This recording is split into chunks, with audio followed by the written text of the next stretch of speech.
bienvenue dans l'émission Parole de femmes. Nous terminons cette semaine sur la vie chrétienne et le ministère, comment avancer de la bonne façon, comment avancer efficacement. Et nous l'avons vu, nous avons vu tous ces thèmes avec notre invitée cette semaine, Christine Beumier, qui était avec nous. Bonjour Christine. Bonjour Annabelle, bonjour Nadine. Et Christine, c'est un vrai plaisir de pouvoir passer cette semaine avec toi, de pouvoir entendre ta douce voix. Et, c'est vrai qu'on se l'est dit avant l'émission, Nadine et moi. En tout cas, on a trouvé, hein, peut-être que pas vous. Maintenant, on a trouvé qu'on était, on était tranquille et tout. Et donc, oui, c'est ça que je veux dire. Christine, qu'est-ce que je peux bien vouloir dire aujourd'hui? 50 ans de conversion et plus de 40 ans de ministère. Et c'est pour ça qu'on termine cette semaine en parlant des qualités pour réussir dans le ministère. Il y a beaucoup de clés, il y a beaucoup de choses, etc. pour réussir un message, réussir son ministère, comment le promouvoir sur les médias, dans la vidéo, etc. etc. Hey. Mais c'est pas ça l'émission d'aujourd'hui. Mais non, Christine, aujourd'hui, on veut pas parler de ça, non, du tout, sois rassurée. Oui, mais on veut parler des qualités, les qualités du cœur, les qualités qui sont accessibles à nous tous, en dehors d'un diplôme, en dehors de compétences, ces qualités qu'on doit avoir pour pouvoir réussir dans le ministère. Et je pense que c'est des qualités que toi et Pierre, vous avez su développer et vous en avez découvert l'utilité ou le besoin peut-être en cours de route. Mais c'est ça, il y a des qualités qui nous permettent de réussir dans le ministère et puis de garder, de garder le cap, de courir notre course jusqu'au bout. Alors aujourd'hui, on veut pouvoir partager quelques-unes de ces qualités. Mais Christine, tu disais, des qualités, il n'en faut qu'une en fait. Juste une, être comme Jésus. Ben voilà, tout est résumé, tout est clair comme ça, Nadine, c'est bon. Tu voulais ta réponse, sois comme Jésus. Voilà. Et comment était Jésus, Christine? Mais ce n'est possible de toute façon que si c'est le Saint-Esprit qui vient développer ces qualités en nous. Donc notre participation, c'est de le laisser faire, de reconnaître parfois les manquements, mais de laisser le Saint-Esprit venir nous insuffler ce fruit de l'Esprit. Qui commence tout petit et puis qui grandit progressivement avec notre relation avec Jésus et notre désir de lui ressembler. Ressembler à Jésus, ça doit être vraiment un désir profond et constant d'être de plus en plus comme lui, en sachant que c'est pas quelque chose, je veux dire, d'inatteignable. On dira, oui, mais moi, j'ai souvent entendu des gens qui disent, mais moi, je ne suis pas Jésus. Ben, c'est bien dommage parce que tu es appelé à devenir et à être comme Jésus et à manifester le caractère de Jésus autour de toi. Alors, de nous-mêmes, c'est clair que notre nature charnelle ne peut pas, mais le caractère, la nature de Dieu et de Jésus, du Saint-Esprit en nous, est capable de vraiment venir insuffler cette nouvelle vie. Et il faut juste le laisser paraître. Hein. Oui. L'apôtre Paul dit qu'on est des vases de terre, mais à l'intérieur, il y a un trésor. Et il faut que le trésor soit plus vu que le vase. Quand on met des fleurs dans un vase, finalement, tu ne vois plus le vase, tu vois les fleurs. Et c'est un peu ça que le Seigneur attend de nous, qu'on le laisse transparaître au travers de nous. Je trouve ça tellement beau parce que, justement, quand on dit avoir un ministère durable, donc les qualités pour tenir, dans le ministère, des fois, justement, on va penser faire comme Jésus, au lieu d'être comme Jésus. Je trouve ça, c'est important que ce soit la première chose que vous dites, parce que c'est ça, parce que des fois, on va vouloir faire des miracles, faire des choses grandioses, tenir des réunions, voilà, avec des milliers de personnes qui sont là et qui sont bouleversées, délivrées, etc.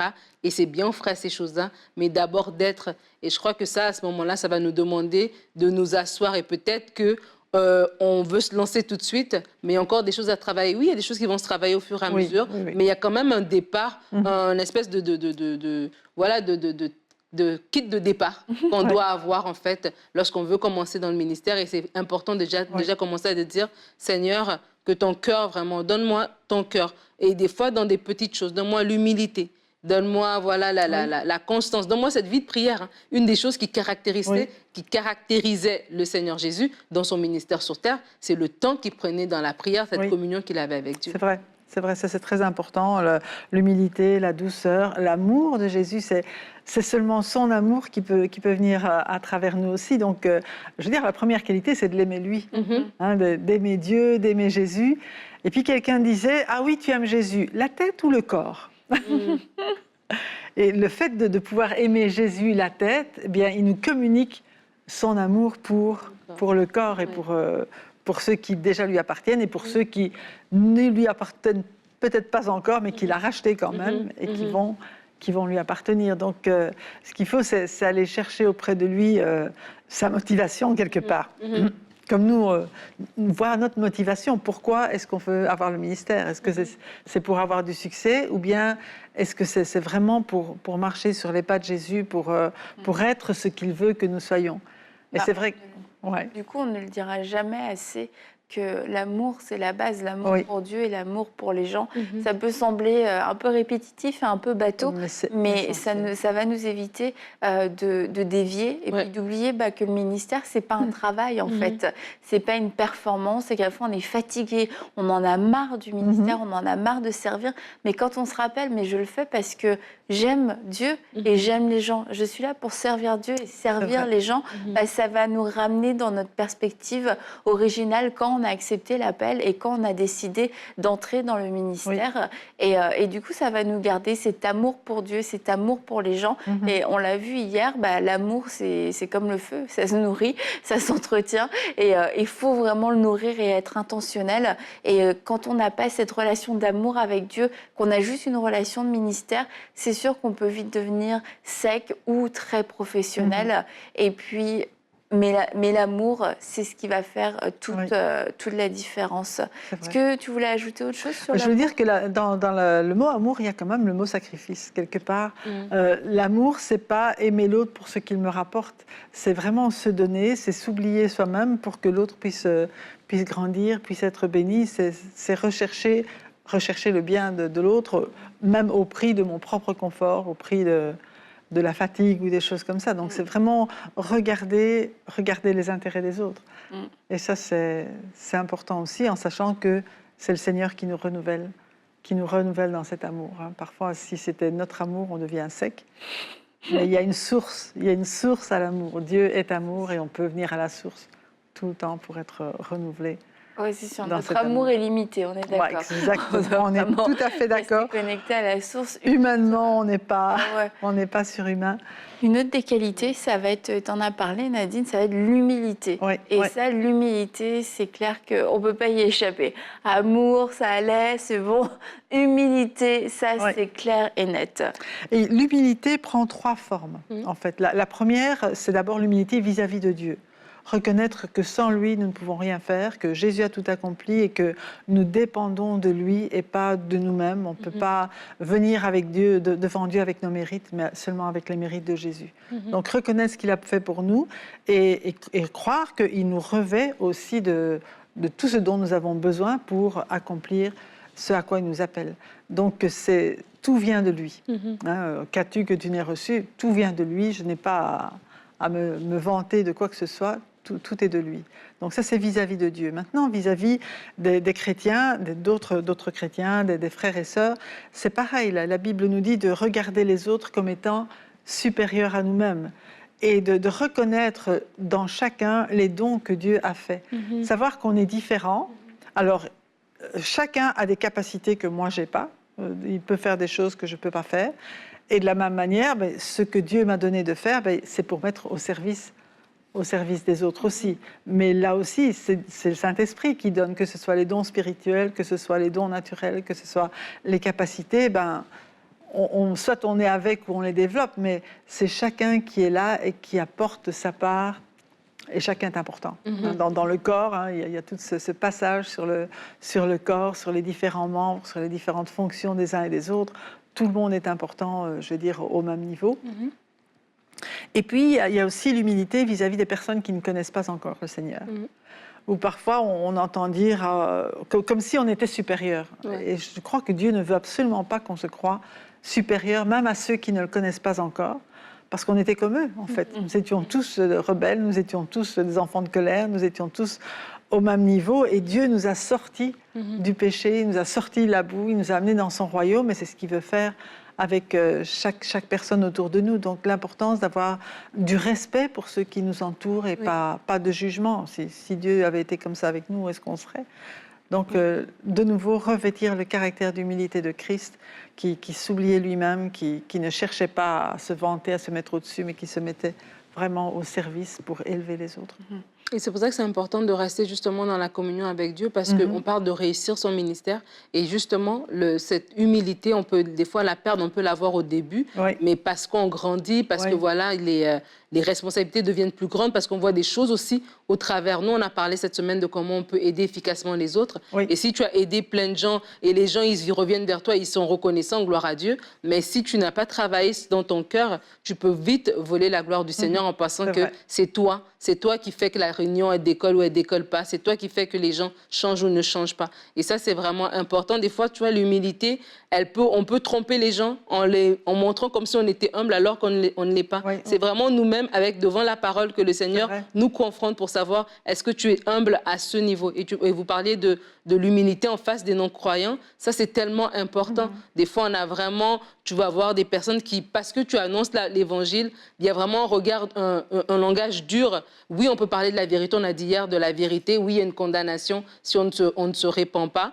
Mais il y a vraiment l'importance de vraiment marcher dans cette humilité, parce que c'est là aussi que Dieu va utiliser pour toucher les gens. Mais je voulais juste revenir vraiment sur le titre de cette émission, que je crois que c'est important que chaque personne qui est dans le ministère puisse s'asseoir par rapport à ça. Les qualités requises, réussir. Je crois que c'est 3 mots-clés qui sont des qualités, qui sont requises, qui sont nécessaires et qui vont nous permettre de réussir. Mais réussir, c'est quoi réussir le ministère? Et ça, c'est une question aussi qu'il faut laisser le Seigneur nous parler par rapport à c'est quoi la réussite selon lui. Jésus a fini, entre guillemets, à la croix, mais c'était ça la réussite, parce que c'est de la croix qu'il est allé au tombeau, c'est de la résurrection, et c'est tout ça qui a fait qu'aujourd'hui, nous pouvons rentrer dans le royaume. Donc c'est vraiment important aussi pour plusieurs de se poser la question pour ne pas se faire voler leur ministère, parce que aux yeux des hommes, c'est peut-être pas un ministère qui réussit, mais aux yeux de Dieu, ton ministère, la façon dont il te l'a donné, c'est comme ça que c'est comme ça qu'il réussit. Et c'est important aussi de se poser cette question-là, de se laisser conduire par Dieu pour ne pas se faire voler notre joie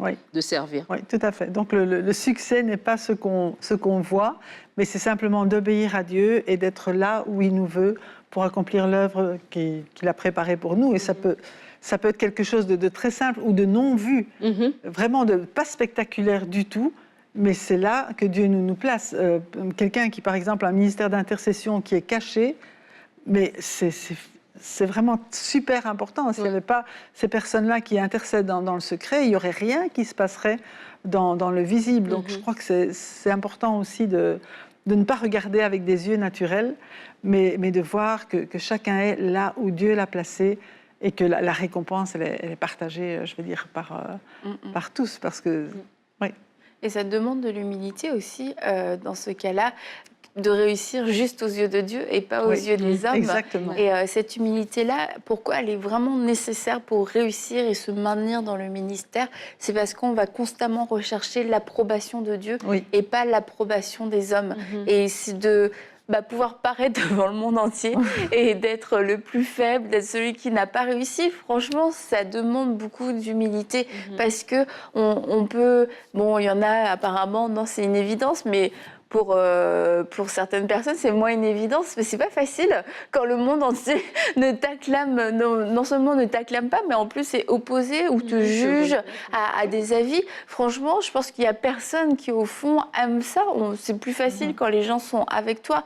Et cette humilité-là, ça va nous permettre de rester focalisés sur ce que Dieu me dit. Et ta parole va me suffire. J'ai pas besoin de la parole d'un autre. J'ai pas besoin de plaire au monde entier. Si c'est à toi que je plais, Seigneur, ça va me suffire. Mais vraiment, c'est pas évident. Et je crois que c'est un combat pour plusieurs d'entre vous. Et l'humilité aussi, là où elle va faire la différence, c'est l'humilité va nous garder dans dans un état où on accepte toujours de grandir, on accepte toujours d'apprendre. Oui. Dieu a encore quelque chose à nous dire. Oui. Les autres ont encore quelque chose à nous dire, non pas pour nous approuver, pour valider, mais pour nous dire, ok, bah ça tu peux mieux le faire. On est ouvert à la correction, mais lorsque on ne marche pas dans l'humilité, bah, c'est comme ça que soit on va dans l'erreur et puis on poursuit, et puis toute sa vie peut-être qu'on fera moins bien que ce qu'on aurait pu faire, ou alors dès les premières années de ministère, on se plante parce qu'on n'a pas voulu écouter les conseils, on n'a pas voulu écouter l'enseignement que Dieu nous donnait à travers son Saint-Esprit ou aussi à travers des ministères. Donc là, vraiment, l'humilité va faire toute une différence. Oui, et il nous dit aussi, soyez soumis les uns aux autres. Et ce n'est pas parce qu'on est un ministère qu'on n'a plus rien à apprendre, c'est vrai. Et même parfois, un enfant peut nous apprendre des choses. Hein. Quelqu'un qui vient de se convertir et puis qui découvre quelque chose dans la parole de Dieu, et ça va vraiment nous rafraîchir. Je pense qu'il faut là aussi rester émerveillé de ce que d'autres peuvent nous dire. Et Dieu a toujours à nous apprendre par l'un ou par l'autre. C'est vrai qu'on ne sait jamais tout, même toute une vie. Une vie n'est pas suffisante pour tout connaître, mais Dieu nous a mis les uns avec les autres. Et la Bible nous dit que c'est l'Église qui est la colonne de la vérité, jamais une personne. Personne ne peut dire « moi j'ai toute la vérité », c'est pas vrai. On a toujours besoin les uns des autres et Dieu veut qu'on soit dépendant de lui et interdépendant. C'est vraiment le plan de Dieu et c'est ça le corps qui est coordonné. On doit rester et demeurer interdépendants les uns des autres, quelle que soit notre fonction dans le corps. Je pense que ça... penser à l'apôtre Paul, justement, parce que, comme vous disiez, les nouveaux convertis, Paul était un nouveau converti. Il arrive, les apôtres étaient déjà là, bien établis.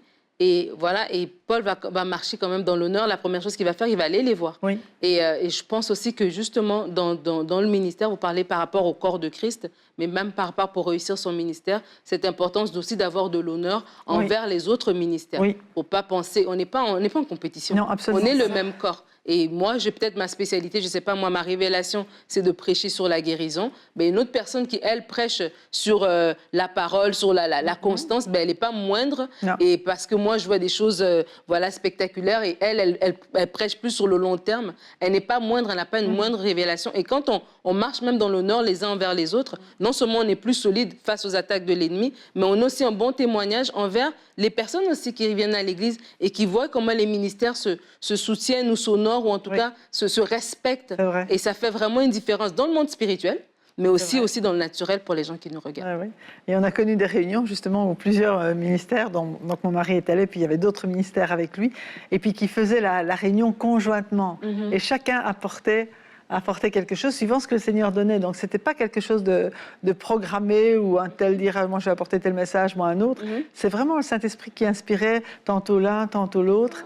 Et on vient de vivre aussi plusieurs rencontres qui s'appellent, qu'on appelait consacrées, et où les personnes donc, dans la salle pouvaient elles-mêmes venir apporter les paroles que le Seigneur leur donnait. Et on a vécu des temps très forts parce que chacun reçoit de la part de Dieu et chacun est appelé à apporter ce que Dieu lui donne. Et c'est comme ça que Dieu parle à son Église, quelque part. Et apprendre à l'écouter, à partager, à recevoir les uns des autres. Et ça, c'est vraiment extraordinaire. Et avant qu'on puisse parler peut-être d'une autre qualité, j'aimerais bien qu'on parle de la loyauté, de la fidélité aussi. Mais juste pour terminer sur l'humilité, il y a quelques années, on allait en Belgique avec Jérémy, dans votre ville, et on a fait une réunion. Jérémy a fait une réunion. Et la surprise, qui vois-je? Je vois Pierre Beumier qui est là.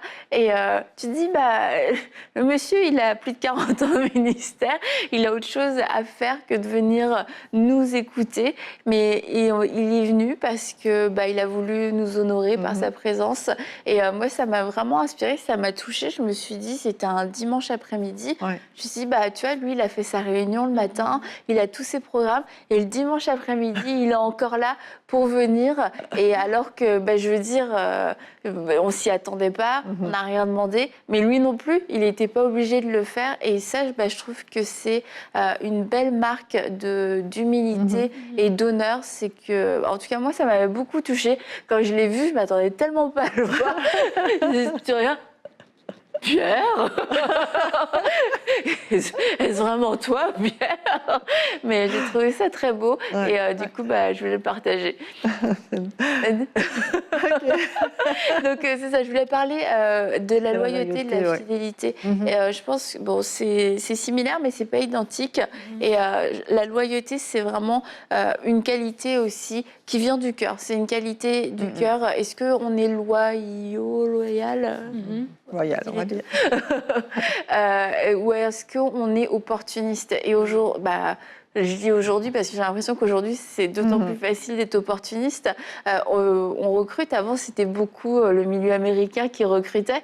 Mais nous, dans le milieu francophone, on ne faisait pas ça. Mais maintenant, ça se fait beaucoup plus. Il y a du recrutement qui se fait, etc. Il y a des demandes, il y a des approches, il y a des annonces qui passent. On peut mettre un poste. OK, on recherche telle et telle personne. Mais c'est de savoir où est ma place, où est-ce que Dieu m'a appelé, avec qui Dieu m'a appelé. Est-ce que Dieu m'a appelé à avoir mon ministère? Si c'est oui, oui.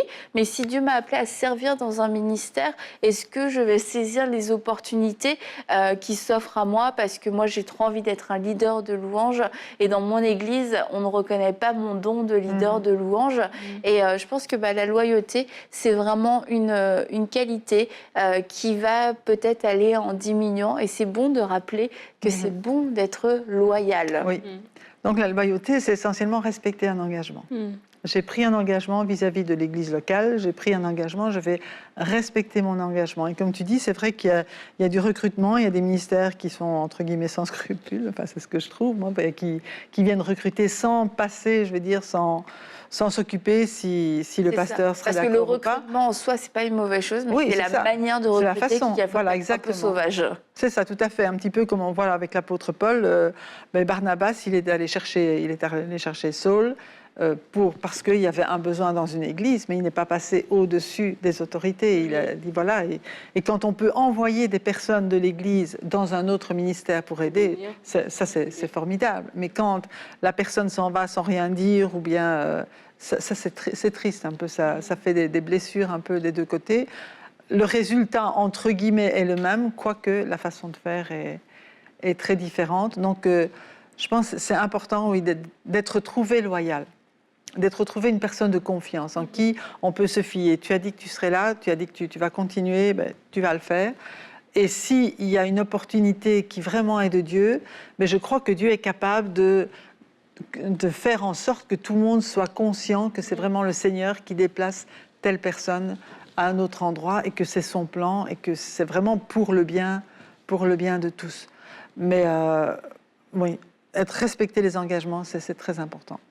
Et la loyauté, pour moi, c'est aussi le contraire de trahison, quelque part. Quand tu n'es pas loyal, tu trahis, tu peux trahir une personne, tu peux aussi ne pas être loyal envers quelqu'un et puis commencer à dire des choses qui ne sont pas justes par rapport à un dirigeant ou quoi que ce soit. Donc, il faut vraiment faire très attention et démontrer qu'on est d'abord loyal envers Dieu et envers ce que lui nous demande, mais il ne va pas nous demander des choses sans passer par les autorités qu'il a placées sur notre vie. Et ça, c'est aussi important. C'est que tu ne peux pas dire « j'obéis à Dieu plutôt qu'aux hommes ». Dieu a placé des autorités sur ta vie, c'est un Dieu d'ordre. Et s'il veut que tu ailles quelque part, il est capable de parler aux autres aussi, de dire « ok, laissez-le aller et priez pour lui, pour que ça se fasse en bon ordre ». Et quelque part, c'est la peur de l'homme, c'est de se dire mon avenir est dans les mains d'hommes, mais c'est de se faire confiance mutuellement. Et puis aussi, en tant qu'autorité, en tant que ministère, quelquefois établi, savoir écouter Dieu et puis savoir recevoir, ok, cette personne, elle me dit, mais moi, je sens vraiment l'appel, ok, je vais sérieusement me mettre devant Dieu. Et puis peut-être qu'on a raté, peut-être qu'on a manqué parce qu'on aime tellement la personne, on veut tellement qu'elle reste avec nous toute notre vie qu'on n'a jamais voulu disposer nos oreilles spirituelles à entendre autre chose. Mais ça peut se faire quand on a la loyauté dans notre cœur. On ne va pas le chercher à le faire dans le dos de l'autre. On va vouloir trouver une façon de faire. Comment est-ce que ça peut fonctionner? Comment on va pouvoir discuter? Et c'est sûr qu'aujourd'hui, faudrait pas que la mentalité du monde vienne dans la mentalité de l'Église au niveau de la façon dont on fait le ministère, dont on est dirigé par le Seigneur aussi pour aller dans un ministère ou dans dans un autre ministère. Moi, je crois qu'il y a des mouvements, que tout le monde n'est pas appelé à rester au même endroit toute sa vie. Mais maintenant, on peut faire, tant qu'on le peut, la Bible dit « soyez en paix », tant que ça dépend de vous, hein, mais rechercher la paix, qu'on peut faire ces mouvements en ayant un esprit loyal. Et quand on a un esprit loyal, nos actions vont chercher à manifester cette loyauté. On va chercher le dialogue, on va chercher la transparence. Et cette loyauté-là, ce sera comme le gage ou une protection pour me dire je ne suis pas en train de me servir moi-même et de me promouvoir moi-même. Parce que si on enlève la loyauté, on devient tout de suite un électron libre. On va aller ici et là. Ici, j'ai une meilleure proposition. Ici, j'ai plus de visibilité. Ici, j'ai plus de liberté. Bref, on va aller papillonner un petit peu partout. Mais la loyauté, c'est comme ce gage. C'est des alliances qu'on fait et ces alliances sont précieuses et on ne peut pas juste les briser comme ça parce que c'est une nouvelle saison. C'est une nouvelle saison parce que j'ai juste envie de faire autre chose. Oui, et Dieu ne veut pas qu'il y ait de division, mais il veut la multiplication. Et donc, de part et d'autre, c'est vrai qu'il faut écouter Dieu pour que justement cette multiplication se fasse dans la paix et que... Parce que ce qu'on sème, on le récolte. Hein. Et quelqu'un qui part comme électron libre, généralement, il va recevoir la même chose parce que c'est comme ça, c'est dans la vie. Il va pas pouvoir réussir comme Dieu voudrait qu'il réussisse s'il y avait cette loyauté. C'est pour ça que c'est important de se rappeler pour qui nous faisons le ministère. Qui est-ce que nous servons? Nous servons Jésus, nous servons le Seigneur Dieu. Et moi, j'aime trop ce verset dans Colossiens 3,25 qui parle de comment on doit servir, non pas comme si on servait des hommes, mais servir Christ le Seigneur. Et c'est quand on se rappelle de ça, ça veut dire que même dans mes réactions, même comme dans le cas de figure dont on vient de parler, dans un désir d'aller ailleurs, je veux toujours honorer Dieu. Et moi, c'est une prière que je faisais cette semaine. Seigneur, je veux toujours t'honorer. Que vraiment le désir de t'honorer soit la pièce maîtresse de toutes mes décisions. Soit vraiment, même quand je parle, dans ma façon, dans tout, que le désir d'honorer Dieu soit toujours là. Et lorsqu'on aura cela, lorsqu'on aura la foi que oui, c'est Jésus, c'est pour toi que je le fais, c'est toi qui m'as appelé, c'est toi qui tiens ma vie. Tu tiens ma vie au-delà de toutes les personnes qui sont devant moi. C'est toi qui me dirige. À ce moment-là, on va être capable de mettre sur place des choses. On voit l'apôtre Paul, il était zélé pour le Seigneur. Mais vraiment, il a un exemple aussi. À certains moments, il a fait des choses. Et même quand il s'est trompé, il était capable après de redresser, de dire « Non, là, cette partie-là, je ne l'avais pas bien fait comme il faut. » Et vraiment, ça donne un témoignage qui dure dans le temps. Et on parle de réussir. Et on constate que quelque chose est une réussite après coup. Des fois, sur le coup, on ne sait pas, mais c'est après qu'on peut vraiment attester, c'est que ça, c'était une réussite, parce que plus tard, le fruit est là, et puis ça demeure, etc. Donc vraiment, c'est pour la gloire de Dieu que nous servons, c'est pour la gloire de Dieu que nous faisons tout ce que nous faisons, alors faisons-le réellement pour la gloire de Dieu. Amen. Mais merci beaucoup, Christine, d'avoir été avec nous toute cette semaine. Est-ce que je le redis 50 ans de conversion. Non, mais c'était vraiment une joie d'être avec vous. Moi, je suis heureuse quand je suis avec vous, c'est super. Oh, merci.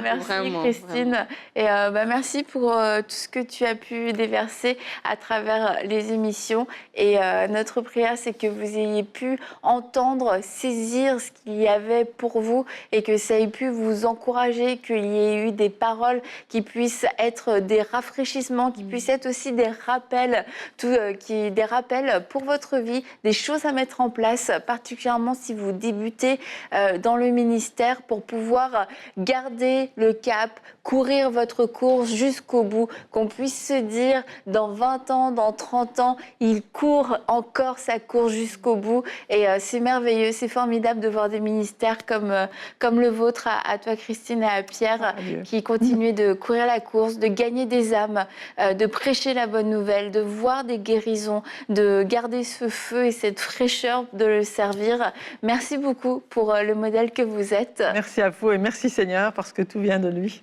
Amen. Et puis on se dit à bientôt Christine. Oui, à bientôt. Et puis à vous aussi, je vous dis à bientôt pour une prochaine émission de Paroles de Femmes.